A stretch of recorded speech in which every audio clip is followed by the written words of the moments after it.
Friends, welcome to బోలెడు విషయాల సుజాత్తో. ఈరోజు మనము కర్ణాటకలోని మైసూర్కి దగ్గరగా ఉండే తలకాడులో ముదుకుతోరే మల్లికార్జున టెంపుల్ అనే దేవస్థానానికి అయితే వెళ్తున్నాము. ఇది చాలా విశేషంగా ఉంటుంది. మనకు శ్రీశైలంలో మల్లికార్జున బ్రహ్మరాంబలు ఎలాగ కొలువై ఉన్నారో అలాగే అక్కడ కూడా బ్రహ్మరాంబ మల్లికార్జున స్వామి ఉన్నారు. ఇది చాలా విశేషమైన దేవస్థానము. ఈ దేవస్థానం యొక్క వివరాలన్నీ తెలుసుకుందామా. ఈ దేవాలయము కర్ణాటకలోని మైసూర్ దగ్గర ఉంటుంది. తలకాడు అనే ఊరు నుండి కేవలం 4 కిలోమీటర్ల దూరంలో ఉంటుంది. ఈ ప్రాంతంలో ఉండే పంచలింగాలలో ఈ ఆలయం కూడా ఒకటి. పంచలింగాలలో మిగతా 4 లింగాలు తలకాడులో ఉన్నాయి.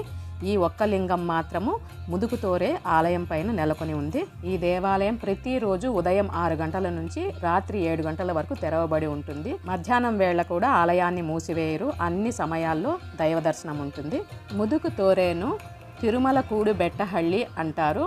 ఇది కావేరి నది ఒడ్డున ఉంది. ఇక్కడ నది వంపు తిరిగి ముందుకు సాగుతుంది. ముదుకు అనగా డైవర్షన్, తోరే అంటే ఫార్వర్డ్ అంటే ముందుకు సాగడము. కాబట్టే ఈ ప్రాంతానికి ముదుకు తోరే అనే పేరు వచ్చింది. దేవాలయం రోడ్డుకు చివరి వైపుగా ఉంటుంది కాబట్టి కావలసినంత పార్కింగ్ ఉంటుంది. ఇక్కడ మల్లికార్జున స్వామి, భ్రమరాంబిక అమ్మవార్లు కొలువై ఉన్నారు. ఇక స్వామివారిని దర్శించడానికి మనం ఈ మెట్ల మార్గం గుండా పైకి ఎక్కవలసి ఉంటుంది. ఇవి మొత్తం 100 మెట్లు ఉంటాయి.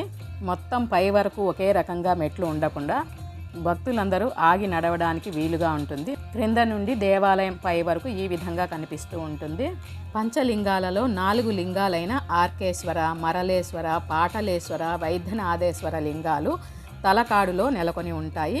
ఇక మల్లికార్జున స్వామి వారు మాత్రం అంటే 5వ పంచలింగము ఇక్కడ ముదుకుతోరే కొండ పైన ఉంటుంది. ఈ కొండని సోమగిరి కొండ అంటారు.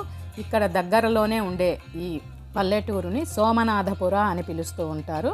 ఈ కొండ పైకి ఎక్కుతుంటే మెట్ల మార్గానికి ఇరువైపులా దట్టమైన పచ్చని చెట్లతో చాలా ఆహ్లాదభరితంగా ఉంటుంది. కొండ పూర్తిగా ఎక్కక ముందే అంటే కొద్దిగా ఎక్కిన తర్వాత మనకు ఎడమ వైపున శ్రీ కాలభైరవేశ్వర స్వామివారి చిన్న ఆలయం ఉంటుంది. ఇక్కడ ముందుగా స్వామివారిని మొక్కుకొని తర్వాత కొండ ఎక్కవలసి ఉంటుంది. ఈయనే ఇక్కడ క్షేత్రపాలకుడిగా ఉన్నారని పురాణాలు చెబుతున్నాయి. ఈ ఆలయము మైసూరు నుండి 60 కిలోమీటర్ల దూరంలోను, ఇంకా తలకాడు నుంచి కేవలం 4 కిలోమీటర్ల దూరంలోనూ ఉంటుంది. సుమారుగా 200 అడుగుల ఎత్తులో ఉంటుందట. మనం ఇక్కడి నుంచే చూస్తుంటే దేవాలయ గాలిగోపురం కనిపిస్తుంది.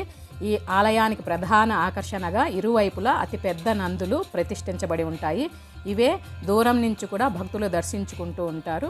కొండ పై వరకు ఎక్కే వరకు చుట్టువైపులా పచ్చని పరిసరాలతో, చూడచక్కని ప్రకృతి అందంతో ఆనందభరితంగా ఉండటమే కాకుండా వంపు తిరిగి ముందుకు సాగుతున్న నదిని కూడా ఇక్కడ నుంచి గమనించవచ్చు. ఇక్కడి పంట పొలాలకంతటికి ఈ నది నీటినే వాడుతూ ఉంటారు.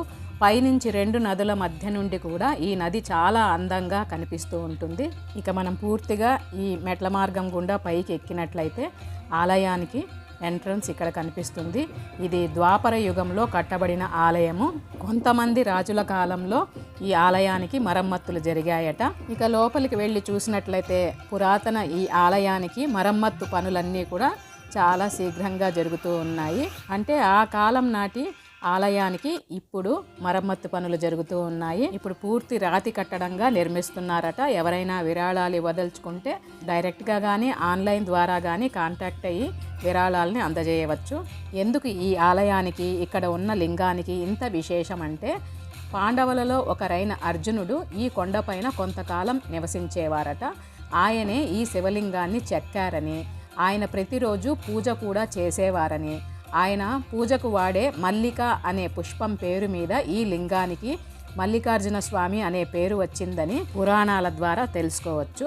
ఈయనే మనకు గర్భగుడిలో నెలకొని ఉన్న శ్రీ మల్లికార్జున స్వామి వారు. ఈయన ప్రత్యేకమైన మంటపంలోనూ ఇక్కడ పంచలింగాలలో ఒకరిగా భాసిల్లుతూ అందరి స్థానిక ప్రజల కోరికలను, కష్టాలను తీరుస్తూ ఉంటారు. మరియు ప్రత్యేకమైన ప్రక్క మంటపంలో శ్రీ భ్రమరాంబిక అమ్మవారు ఈ విధంగా దర్శనమిస్తూ ఉంటారు. భ్రమరాంబిక అమ్మవారి దర్శనం తర్వాత ఇంకొద్దిగా ముందుకు వెళ్ళినట్లయితే మనకు ఉత్సవ దేవతల విగ్రహాలకు కూడా ప్రత్యేకమైన మంటపాన్ని నిర్మించి ఉన్నారు. కొండపైన ఈ దేవాలయము అతి విశాలమైన ప్రాంగణంలో నెలకొని ఉంటుంది. ఇక ఈ దేవాలయానికి ప్రక్కగానే దుర్గాదేవిని దర్శించుకోవచ్చు.